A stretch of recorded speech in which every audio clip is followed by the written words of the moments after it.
என்னுள்ளே MSV என்ற தலைப்பில் ஒரு இசை அஞ்சலி நடத்த இருக்கிறார் இளையராஜா.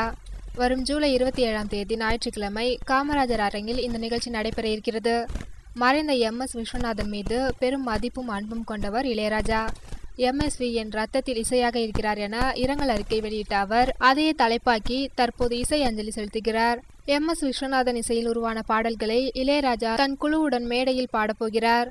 உடன் எஸ்.பி. பாலசுப்ரமணியம் உள்ளிட்ட முன்னணி பாடகர்கள் அனைவரும் பங்கேற்க உள்ளனர். எம்.எஸ். விஸ்வநாதன் இசையில் உருவான 20 பாடல்களை தேர்ந்தெடுத்து அவற்றை இசைப்பதற்கான ஒத்திகை தற்போது பிரசாத் லேபில் நடைபெற்று வருகிறது. வேறு ஒரு இசையமைப்பாளரின் பாடல்களை இளையராஜா வாசிப்பதும் பாடுவதும் இதுவே முதல் முறை என்பதால் ரசிகர்கள் இந்த நிகழ்ச்சிக்காக பெரும் ஆவலுடன் காத்திருக்கின்றனர். ஜூலை 27ஆம் தேதி மாலை 6 மணிக்கு இந்த இசை அஞ்சலி நிகழ்ச்சி தொடங்க இருக்கிறது என்பது குறிப்பிடத்தக்கது.